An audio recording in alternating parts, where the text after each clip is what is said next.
recording. Okay, so I'm standing here with Kendra Compton, owner and operator of Balance Fitness. So first question I have for you was, what was one of the most difficult challenges you faced during the startup of your business? Well, there's a number of different things. I would say one of the big things was when I was opening my first studio location, just all the marketing side of things. It was fun. The creative side was fun.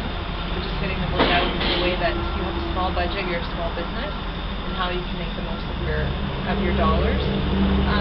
Also, too, just logistically figuring out what's going to work with having different trainers working for you and different fitness instructors.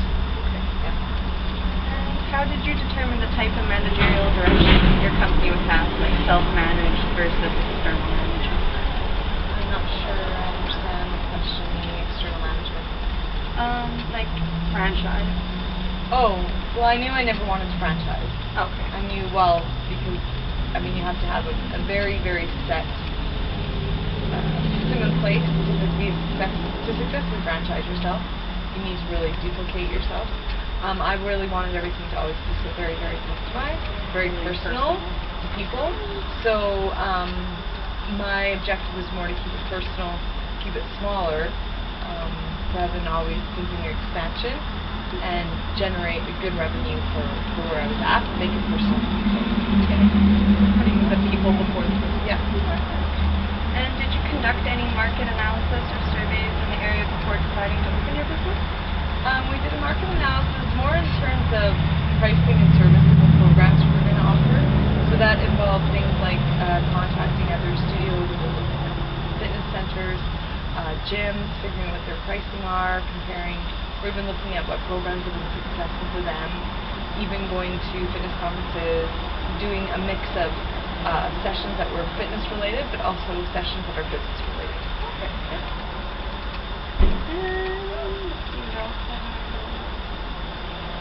What steps did your business take in order to stay up to date and in the know-how terms of the ever-changing fitness evolution? So, for example, like the training seminars, we just covered that. Yeah. Okay. A few different things was I was always giving the subscriptions to Idea Magazine, which always gave you like the next upcoming trends for that year in terms of equipment, programs, services, to find out what was the up-and-coming things. Looking at other successful fitness facilities, not necessarily even in Edmonton, but looking at when I would go to fitness conferences, some of these people that were presenting to us had really, really successful businesses in multiple, like other cities, other provinces, what was working for them. Just keeping a buzz on, also too, just lots of client feedback. What was interesting to them? What were they finding? Like, what were they interested in learning more of? Adding to their programs, such like that. Yeah, perfect. Good answer. How did you come to determining the amount of staff or not that you would need to operate on a daily basis? That was just based on operational demand. Demand? As we grew and there was a need for more trainers at certain times of the day, then we built around that. Or different programming, like when we started adding things like yoga and other types of classes, what we did with that. Also too, as a business owner, as I was getting busier with the business side of things, managing clients but also the business side, then I also had to look at, I didn't always want to be on the floor, and I would need trainers and staff to be doing the on the floor stuff so I can handle the business stuff. Okay.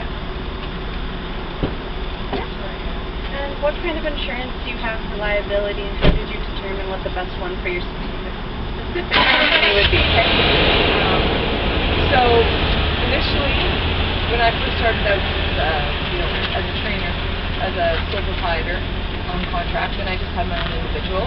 Once I had my own location, then I worked with an insurance company that was specifically for sport and fitness, and we sat down and discussed that, okay, this is my health studio, these are what I have, these are what we're offering, these are the on-site facilities, and from there, in working in collaboration with them, we came up with what was the best insurance policy. Okay. And what personal opportunities have been presented to you in response to your business? I've had a number of different things. I had the opportunity to be a fitness presenter at a number of conferences.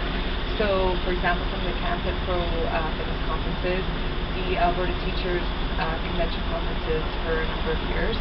I also was approached at one point by Chatelaine magazine, and I was one of the fitness experts in their articles in October of 2009. And just different, sometimes some corporate wellness stuff. I've had businesses contact me to come in and discuss health and wellness things or lunch and learns. So even being involved in some of the schools, I had the opportunity many times to go out and do like special phys ed classes with some of the high schools and the junior high. So things just kind of come up as you go. Yeah. And has your vision of the products and services you provide to the public changed since starting your business? And if so, what changed? My business has changed somewhat in the fact that my whole focus was on having my own location and having a number of people working for me. I have learned over time about myself and my own personal growth that I really enjoy the teaching and training side, but I don't necessarily always want to manage the business side or the people side.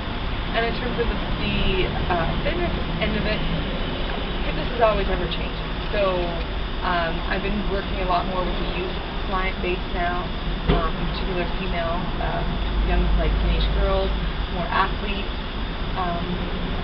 Just starting to look now again into getting more into corporate wellness again and the need for more on-site stuff for employees and businesses. So fitness is ever changing. It depends on the market and it depends on yourself. And what advice would you give to a new entrepreneur in the field of personal training? Lots of different things. One is set up your vision, have your vision board. Have your vision board for that first year in particular. There's going to be a lot of obstacles, there's going to be a lot of things that come into play. Having that in front of you and your goals on a constant basis is going to help with the challenges. Be patient and be persistent, because it's normally, for the most part, takes a while to build a client base. There are oftentimes the economic, personal things that come into play that can sidetrack you, not really sidetrack sometimes, but just try to veer you off course. But first and foremost, you really know why you're doing it. Really know your why. Why am I doing this? Just stay focused on that vision and that passion. And I guess the very last, but get a really good mentor. I think for every business person, get a really, really good mentor. Maybe even a couple.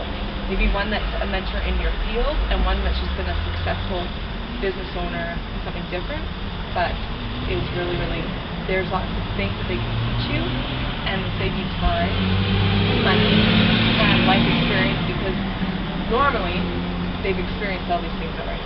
Yeah. Perfect. Yeah. Is there anything else you'd like to say? No, good luck, and thank you for your time. I'm so glad that there's lots of people out there like yourself that want to continue to help you make an impact. Yeah. Okay. Is that okay?